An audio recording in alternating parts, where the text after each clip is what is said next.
আসসালামু আলাইকুম রহমতুল্লাহি ওবারাকাতু। সম্মানিত সুধী দর্শক শ্রোতা, আমি মাওলানা FM জাহাঙ্গীর আলম আমার পেজের পক্ষ থেকে আপনাদেরকে স্বাগতম। আজকে আমরা এসেছি মেহেরপুর জেলার গাংনী উপজেলার সাহারবাটি গ্রামে। স্বাধীন মুক্তিযোদ্ধার চেতনায় উদ্বুদ্ধ হয়ে যেই মানুষগুলো নিজেদের জীবনকে বিলিয়ে দিয়েছিলেন, সেই মানুষদের ভেতর থেকে 8 জন মানুষ এখানে শুয়ে আছে। অর্থাৎ 1971 সালে পাক হানাদার বাহিনী নির্মমভাবে 8 জন মানুষকে হত্যা করেন। সেই 8 জন মানুষের কবরের পাশে আমরা বসে তাদের মাগফিরাতের জন্য আমরা এসেছি এবং আপনাদেরকে দেখানোর জন্য আমরা চেষ্টা করব। চলুন 8 জন মানুষের কবর আমরা আপনাদের দেখাই। প্রিয় ভিউয়ার্স, আজকে আমাদের গন্তব্য মেহেরপুর জেলার গাংনী উপজেলার সাহারবাটি গ্রামে। ছায়াঘেরা রাস্তা দিয়ে আমরা এগিয়ে যাচ্ছি। হয়তো কিছুক্ষণের মধ্যেই আমরা সেই 8 কবরের কাছে উপস্থিত হতে পারবো ইনশাল্লাহ। আপনারা দেখতে পারছেন রাস্তার 2 ধারে কি চমৎকার সারি সারি গাছ। মেহেরপুর জেলা এমনিতেই গাছে ঘেরা একটি জেলা। আমরা যাচ্ছি একদম লোকালয়ের মধ্য দিয়ে এবং আমরা সেখানে পৌঁছে গেছি। আপনারা দেখতে পাচ্ছেন এই সেই জায়গা যেখানে ঘুমিয়ে আছেন মহান স্বাধীনতার যুদ্ধে অংশগ্রহণকারী 8 জন মানুষ, পাক হানাদার বাহিনী যাদেরকে নির্মমভাবে হত্যা করেছিল।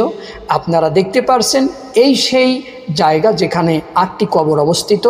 বাংলাদেশ সরকার কর্তৃক এই জায়গাটাকে চতুর্পাশে ঘেরাও করে স্মৃতিস্তম্ভ তৈরি করে দিয়েছেন তাদেরকে স্মরণ করার জন্য। মহান আল্লাহ রব্বুল আলামিনের কাছে মাগফিরাত কামনা করি। যেই মানুষগুলো জীবনের বিনিময়ে, নিজেদের রক্তের বিনিময়ে, যারা নিজেদের পরিবারের কথাও ভাবেনি, নিজেদের জীবনকে বিলীন করে দিয়েছিলেন একটি স্বাধীন পতাকা, একটি স্বাধীন দেশ এবং স্বাধীন মানচিত্রের জন্য। আল্লাহ রব্বুল আলামিন তাদেরকে জান্নাতের সর্বোচ্চ মাকাম দান করেন, আমিন।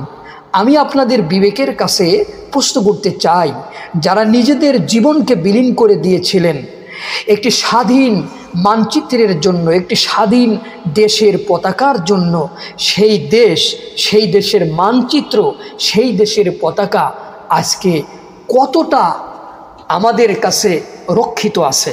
অর্থাৎ তাকে আমরা পৃথিবীর বুকে, বিশ্বের বুকে মাথা উঁচু করে দাঁড় করিয়ে সেই পতাকার ছায়াতলে আমরা স্বাধীনভাবে বসবাস করতে পারবো। এটা কি আমাদের পক্ষে সম্ভব? অবশ্যই এটা আমাদের পক্ষে সম্ভব হতে হবে। যারা আমাদেরকে একটি স্বাধীন পতাকা দিয়েছেন, একটি স্বাধীন দেশ দিয়েছেন, সেই স্বাধীন পতাকা এবং সেই স্বাধীন দেশের সাথে, সেই স্বাধীন মানচিত্রের সাথে আমরা বিশ্বাসঘাতকতা করতে পারি না। এটা হতে পারে মীর জাফরের শামিল।